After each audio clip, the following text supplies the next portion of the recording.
Hello जी, आप सभी का प्यारे से चैनल में बहुत बहुत स्वागत है। मैं उम्मीद करती हूँ आप सभी स्वस्थ होंगे, मस्त होंगे और अपनी लाइफ को एंजॉय कर रहे होंगे। एज ए ट्यूशन टीचर मैं आज एक बात पे डिस्कस करने आई हूँ और मेरी रिक्वेस्ट हर उस पेरेंट्स से है जिसके बच्चे स्टडी कर रहे हैं या अपनी लाइफ में कैरियर के लिए संघर्ष कर रहे हैं।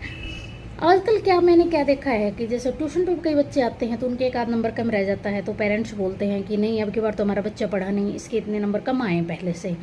तो मैं उन पेरेंट्स से ये रिक्वेस्ट करूँगी कि आप बच्चे की मेहनत देखिए, मार्क्स नहीं।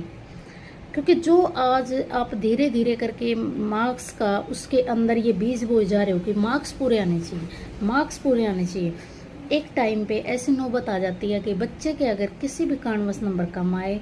आपने देखा होगा अभी नीट का रिजल्ट आया है, अब तो दोबारा नीट वाला रिजल्ट आया, पहले भी रिजल्ट आया है और वैसे भी बहुत सारे एग्जाम्स पर रिजल्ट आते रहते हैं। हर रिजल्ट में कुछ न कुछ बच्चे सुसाइड करते हैं। उसका जिम्मेवार कौन होता है? पेरेंट्स।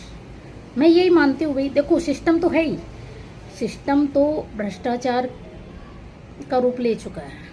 हमने बहुत बार देखा भी, जैसे कई बच्चे ने सुसाइड किया, पूरा का पूरा पेपर लीक था जिसकी वजह से कई बच्चे डिप्रेशन में आ गए थे। लेकिन क्या होता है कि अब छोटे छोटे बच्चे जैसे मेरे पास ट्यूशन, उनके ऊपर भी इतना प्रेशर रहता है। एक बच्चा तो फर्स्ट या सेकंड क्लास में ही है, उसके ऊपर इतना प्रेशर, उसका एक नंबर कट गया तो उस माइंडली वो इतना प्रेशर। हालांकि हमें भी प्रेशर देना पड़ता है क्योंकि पेरेंट्स की डिमांड यही होती है। पेरेंट्स ये नहीं सोचता कि ट्यूशन टीचर हमारे बच्चों को क्या पढ़ा रहा है, उसकी उम्मीद ये होती है हमसे कि हमारे बच्चे के मार्क्स पूरे आएँ, चाहे वो क्रैमिंग कर रहा हो, चाहे वो रट्टू तोता हो। लेकिन मेरे पेरेंट्स से यही कहूँगी कि ये बात बिल्कुल गलत है। आप लोगों की ये सोच, हमें तो 1-2 साल पढ़ाना होता है भाई, 4-5 साल पढ़ाने, 10th तक पढ़ा लेंगे। उसके बाद जब बच्चा आप सच की जो लड़ाई है या फिर जो असली संघर्ष उसका होगा, जब वो उसमें पार्टिसिपेट करेगा और वहाँ पे अगर वो रह गया तो वो उसको टॉलरेट नहीं कर पाएगा। क्योंकि हम भी उस फेज से गुजरे हैं। क्योंकि जब हम कंपटीशन की तैयारी करते तो हर बार रह जाते थे। तो ये तो शुक्र है कि हमारे माँ बाप ने कभी हमें इस चीज़ के लिए टॉलरेट नहीं किया, टॉर्चर नहीं किया।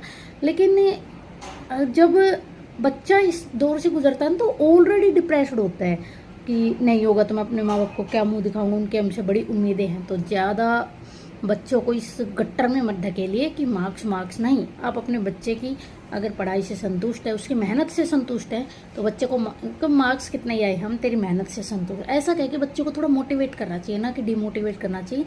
तो वीडियो थोड़ी ज़्यादा लंबी हो जाएगी, फिर कभी इस पर चर्चा करेंगे। आज के लिए इतना ही। थैंक यू सभी पेरेंट्स से। मैं उम्मीद करती हूँ कि आपको मेरी बात थोड़ी सी समझ आई होगी। तो अपने बच्चों को मोटिवेट कीजिए, डिमोटिवेट मत कीजिए। Thank you.